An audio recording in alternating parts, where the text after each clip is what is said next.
So none of us wants to find ourselves with a short stack in a tournament. However, we get there often. And if you frequently register late in tournaments, you may often start an event with 15 big blinds or less. When you're playing with a short stack, you have the decision to either play a push fold strategy only or to deploy a mixed strategy in which we sometimes make a raise that's not an all in or simply even complete in the small blind. And as poker solvers get stronger, we're learning that with stacks at 10 big blinds and higher, a mixed strategy is a more profitable strategy. And this truth is accented as our stacks get larger.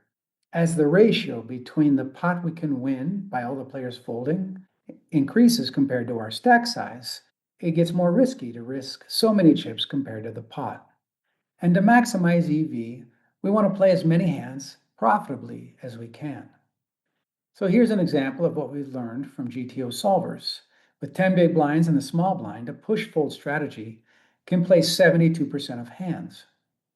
A mixed strategy can play 80% of hands profitably. And at 15 big blinds deep in the small blind, a push-fold strategy can play 62% of hands, and a mixed strategy plays 85% of hands. And this is all at chip EV. Now that all sounds great. Let's play a mixed strategy. But we need a reality check. Take a look at what this mixed strategy can look like from the small blind.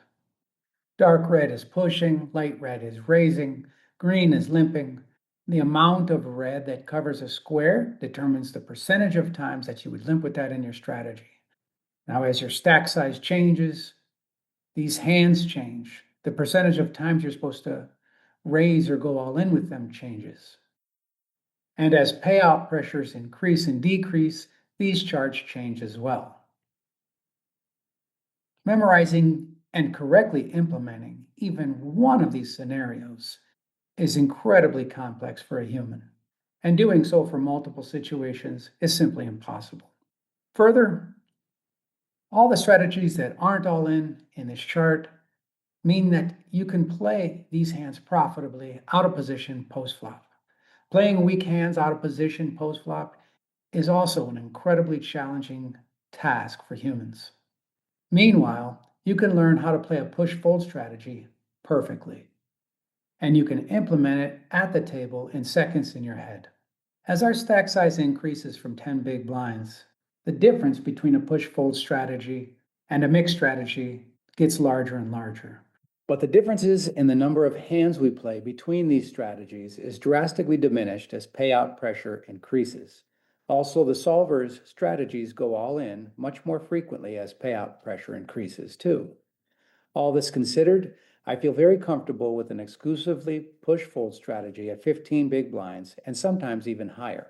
When you are a short stack, you don't have to try to memorize hundreds and hundreds of poker charts.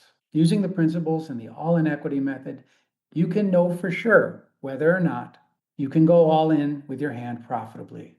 You can adjust to your opponent's strategies, you can adjust to the payout pressures, all in your head in seconds.